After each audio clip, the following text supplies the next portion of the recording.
de verdad un honor.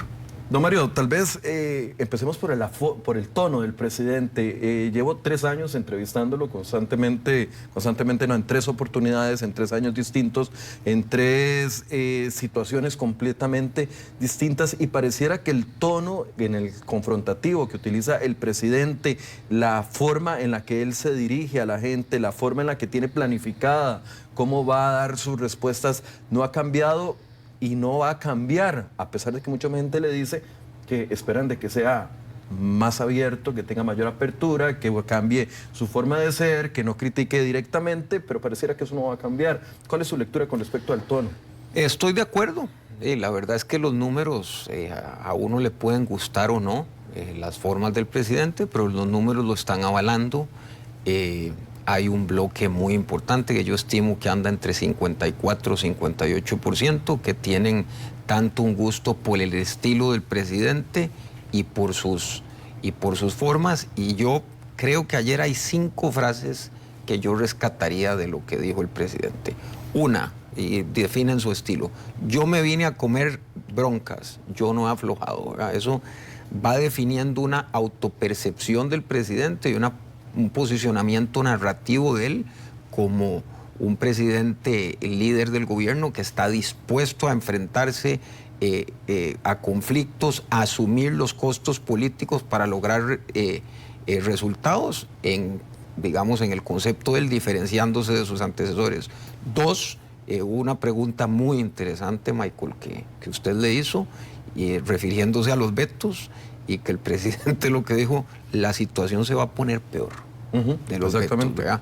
Y aquí el presidente nos está anunciando un aumento de las tensiones con la Asamblea Legislativa, sugiriendo que está incluso preparado para intensificar el uso de esa herramienta como una herramienta de, digamos, contraste político.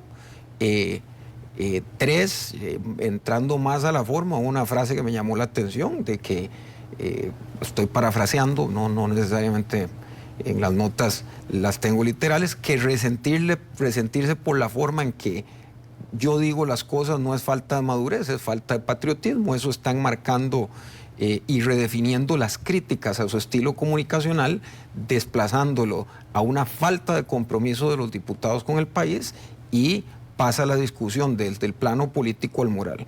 4, ¿para qué van a ser políticos si no van a dirigir una patria basada en valores, si lo hacen desde el ego? Y está cuestionando las motivaciones. Todo esto es de alguna manera muy consistente con lo que hemos visto en los miércoles en sus declaraciones de conferencia de prensa. Y 5, que para mí es muy ejemplificativa, fue una frase que dijo: poner orden y disciplina no es pelear, es por lo que me pagan, por lo que le pagan a los diputados, y deberían estarlo haciendo, y por lo que le pagan todavía muchísimo más dinero a los magistrados, y no lo están haciendo. Esta frase refuerza ese marco que él construye de un gobierno eficaz, de resultados, de legitimidad institucional por esos resultados, y presenta su autoridad no como conflicto, sino como un cumplimiento del deber.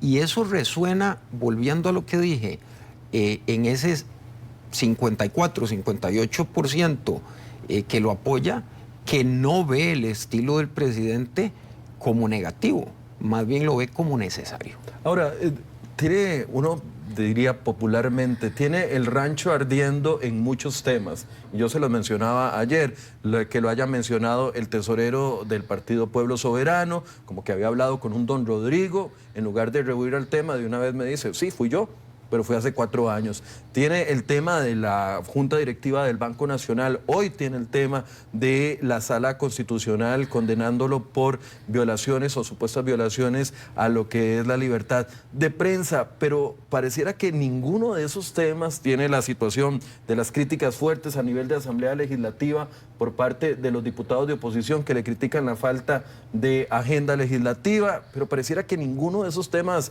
el presidente lo golpean. No, eso es cierto. Yo creo que tenemos que entender que cuando vemos la conformación del padrón actual, es un padrón que el 59% va a tener menos de 45 años, son personas que La mayor, esa de 45 años, nació en 1981. Entonces, tienen muy poca deuda emocional con lo que fue la consolidación y los años de oro de la Segunda República. Es una generación que más bien lo que ha vivido es el desgaste, las contradicciones, la crisis institucional de la Segunda República, y entonces estamos en nuevas aguas electorales. Y en esto se le puede criticar al presidente muchas cosas, de estilo, de forma, de fondo, de intenciones, todo eso se vale, son opiniones, pero lo que es cierto es que está resonando y logrando tocar un nervio que es una necesidad transversal de cambio que hay en la sociedad costarricense, de reformar el sistema, y en ese sentido no se le están pegando las cosas porque todavía la cuenta en el banco que tiene de apoyo le da para presentarse como un líder que lo que está haciendo es enfrentándose al sistema, diciendo lo que muchos querían decir, no han podido decir, y muchos han esperado, que es un cambio en el sistema institucional costarricense. Pero ahora, don Mario, el tema de cuando uno va a las obras concretas de esta administración, en realidad el listado es corto. Pareciera que lo fuerte de él es la retórica y mantener ese discurso que, como bien usted apuntaba, dice, más bien se va a poner peor en este año, porque un presidente va a advertir de que su enfrentamiento con la Asamblea Legislativa, y lo va a decir así en Televisión Nacional, de que su enfrentamiento con la Asamblea Legislativa, en lugar de mejorar, va a empeorar. O sea, esto es parte de una estrategia política. Totalmente. Yo creo que en el caso del presidente Chávez, Michael, hay una frase que he venido utilizando: la forma se volvió fondo. Pueden decirle que no hay resultados en X o Y áreas, pero el resultado que la gente por el momento la tiene contenta es precisamente este estilo confrontativo que el presidente está teniendo frente a un sistema que perciben capturado, distanciado y ineficiente, añejo, que no da resultados, que solo sirve para algunos. Y reitero, ¿cómo le va a pedir uno a un joven que ha crecido y nacido en 30 años, donde el desempleo joven ha sido 2.6 veces más alto que el promedio nacional, que defienda un sistema que no ve que le esté dando resultados? Y entonces aquí es donde surge una figura como la del presidente Chávez, que, reitero, el estilo puede gustar más o menos, pero por un lado, por lo menos se está enfrentando, eso es lo que dice la gente, y por el otro, que no es menor, no hay una alternativa del lado de la oposición que se posicione como una alternativa también de cambio y le robe ese espacio al presidente. Es que él ha acaparado ese discurso de el cambio verdadero, o el cambio que él identifica como cambio verdadero, al golpear directamente a algunos jerarcas, a algunas instituciones. A mí me llama muchísimo la atención, y lo tengo que decir, cuando yo veo el lenguaje corporal del presidente, con mímicas, con gestos, con caras, con abucheos incluso a ciertos funcionarios, críticas abiertas. De verdad que a mí me sorprende, porque no estamos acostumbrados a ese tipo de liderazgo o a ese tipo de líderes que se enfrenten de esa manera en un discurso público. Sí, definitivamente, bajo cualquier lógica tradicional, si uno ve, uno pensaría que críticas tan duras como las que ha hecho el presidente, con ese estilo tan duro que ha adoptado el presidente, e incluso con esto, Michael, que usted está señalando, que es, digamos, hasta el estilo discursivo que él tiene, de gestos, de tono, uno diría, la popularidad debería estar por el suelo, ¿verdad? Entonces, lo que yo pienso cuando veo eso, y veo que la popularidad más bien se le ha sostenido en niveles muy altos. Usted dice entre 54 y 58%. Yo creo que el capital político de él, no intención de voto, para que esté claro, yo creo que el capital político, si normaliza uno los datos del CIEP, creo que hay un bloque de apoyo al presidente entre un 54 y un 58%. Hay un bloque de oposición férrea al presidente que puede andar entre un 24 y un 28%. La mitad. Sí, y digamos, un bloque móvil que puede andar entre un 17 y un 21, que es ese grupo que no les gusta el estilo del presidente. Pero tampoco le gusta la acera del frente. Le gusta el fondo de lo que dice el presidente, pero no encuentra alternativa en la oposición. Ahora, ¿es normal que un presidente al tercer año de gobierno, entrada a su administración y a las puertas de una campaña electoral, mantenga esos niveles de apoyo y de popularidad? No, no ha sido normal. En las elecciones anteriores hemos entrado ya a estas alturas con una, digamos, con una situación distinta según los números. Hemos entrado con un oficialismo muy débil y con una oposición, digamos, más fuerte. En este caso estamos entrando a estas alturas con un oficialismo muy fuerte, anclado en, eso sí, en la popularidad de dos figuras, porque es un oficialismo, si se puede decir, hiperpersonalista, que es la figura de don Rodrigo, pero también la figura de doña Pilar, y por el otro lado, una oposición que yo no recuerdo, ya tengo algunos años desde las campañas que me acuerdo, desde la de don Oscar Arias del 86, y no recuerdo una oposición tan débil como la que tenemos y tan poco articulada y fragmentada y con tan poca capacidad estratégica hasta ahora de presentar una alternativa que sea creíble. Ahora, parte de esta molestia no empezó, esta molestia contra la política tradicional no empezó en el año 2022 con la llegada de Rodrigo Chávez. O sea, desde ya el año 2014 habíamos visto el quiebre con la histórica llegada del Partido Acción Ciudadana, pero pareciera que estos 8 años del PAC no representó el cambio que la gente esperaba que fuera. Pareciera que se unían mucho, se parecían mucho, nunca hubo, no recuerdo yo, un enfrentamiento fuerte entre el presidente Luis Guillermo Solís o el presidente Carlos Alvarado con instituciones. O sea, no representaron un cambio verdadero como la gente lo esperaba. Esto que ha hecho don Rodrigo Chávez, no sé si llamarle cambio, pero por lo menos discursivamente, sí ha irrumpido y ha llenado las expectativas de aquellos que desde hace 8 años estaban esperando algo distinto. Yo incluso, Michael, me iría más atrás. Yo creo que el discurso anti-establishment tiene un nombre que se llama Otón Solís y un apellido que se llama PAC, empieza en el 2002. Pero desde el 2002 incluso hemos tenido otras señales de cambio. El electorado ha estado buscando cambio. Fue la elección del 2006 y el TLC, donde don Otón y el no casi ganan. Fue la votación tan alta que tuvo don Otto Guevara en el 2010. Fue don José María Villalta también con una votación como nunca había tenido el Frente Amplio en el 2014. Fue don Luis Guillermo Solís ganando en el 2014. Don Juan Diego Castro también en el 2018, que tuvo una votación alta, pero pasan a segunda ronda también Nueva República y el PAC repite.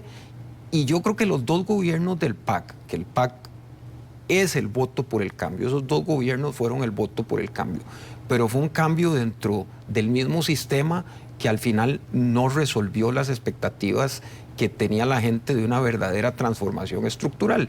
Y lo que tenemos en el 2022, entonces, es una radicalización de la necesidad de cambio de la gente que vota casi que por una ruptura por el sistema, con el sistema anterior. Y eso nos explica mucho entonces por qué el estilo de don Rodrigo gusta, por qué esa confrontación con el sistema le está sosteniendo el apoyo.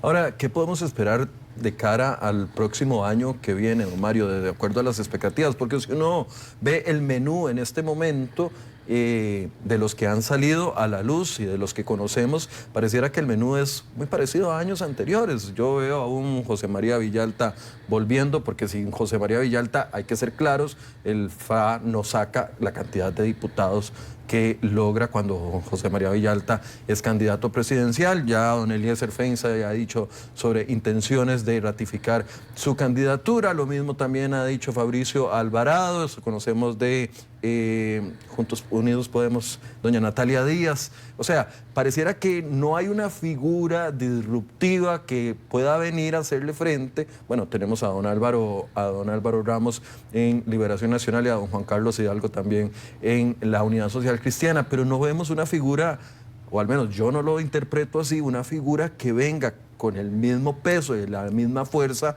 a darse tú a tú, por así decirlo, con un rodriguismo que está bastante fuerte. Sí, eso es un punto, Michael, interesante. El discurso de cambio todavía lo está sosteniendo el gobierno a pesar de haber pasado ya 3 años y medio, porque han venido con una construcción narrativa en todo este tiempo que hay que reconocerle. El presidente y doña Pilar han sido comunicadores consistentes, ¿verdad? Han insistido en esto, y del otro lado no ha habido una contranarrativa igual de consistente. Entonces, ellos todavía son dueños del discurso de cambio, a pesar de ya haber pasado por el gobierno. ¿Qué esperamos? Yo esperaría tristemente una de las campañas más duras y violentas que vamos a poder recordar. ¿Duras y violentas en qué sentido? Yo creo que va a ser una campaña de un tono muy alto, muy parecido a lo que vemos en la Asamblea Legislativa, Michael, porque el presidente es duro, pero también hay que reconocer que uno coge control político y lee las actas de cualquier semana y lo que se dicen entre los diputados, de los diputados al presidente, más lo que pueda decir al presidente los miércoles, el tono y los, digamos, adjetivos políticos que se usan de todos son duros, ¿verdad? Entonces yo creo que eso va a marcar mucho el tono de la campaña. Y por último, para ir cerrando, la estrategia del rodriguismo de todavía no mostrar sus cartas, a pesar de que otros partidos políticos no las han o ya las han mostrado, ¿le parece una estrategia buena? ¿Van por buen camino? ¿Es una estrategia que más bien demuestra de que no tienen a la figura que podría venir a trasladarle esa popularidad que tiene el presidente? Yo creo que se están tomando su tiempo para elegir esa figura y tampoco necesitan elegirla ya. En el momento en que la elijan, lo que va a empezar es una balacera contra esa figura de desgaste. Entonces yo creo que ellos gastarán todo su tiempo, no lo necesitan, el apoyo lo tienen bien, el presidente sigue consolidando esa base, y hasta que no tengan necesidad de hacerlo, yo creo que lo extenderán hasta ese momento. Ahora, no es lo mismo una campaña política con Rodrigo Chávez siendo protagonista de esa campaña a una campaña donde tenga que abstenerse por caer en beligerancia política. La renuncia o la eventual renuncia del presidente lo ve como factible, porque sería un hecho histórico que un presidente renuncie un 31 de julio, faltando prácticamente 8 o 9 meses para que termine su mandato. El parteaguas histórico de esta campaña va a ser la renuncia o no del presidente. Yo creo que eso condicionará mucho la continuidad. Datos en la investigación que hicimos: si el presidente renuncia, el 41% de los entrevistados dijeron que votarían por él y por su candidato a presidente, y un 10% más por él para diputado. No digo que eso vaya a ser el resultado final, pues nos falta mucho. Pero es un sondeo. Pero de arranque en esa investigación lo que nos salió es que si él renuncia podrían quedar cerca incluso de ganar en primera ronda. Wow. El asunto es si va a poder trasladarle esa popularidad a la persona, al hombre o mujer que decida como candidato presidencial. Pero estando doña Pilar y don Rodrigo a la cabeza, se mantendría, por así decirse, el ADN del rodriguismo siendo protagonista en estos meses. Sí, ahí eso, yo creo que el capital político, no todo es heredable, no siempre, pero sí hay una parte. Ahí dependerá mucho de la figura, porque tiene que ser una figura que no sea una mala copia del presidente, ¿verdad? El presidente tiene un estilo muy propio que no es fácil de imitar, y la candidata o candidato tiene que mostrar que sí es una continuidad del presidente, y como hemos venido diciendo, el estilo importa porque consolida mucho su base, pero también tiene que ser una persona que se vea auténtica en esa continuidad y no, repito, no una mala copia, porque eso en política sí se paga. Bien, bueno, vamos a estar muy atentos a lo que suceda.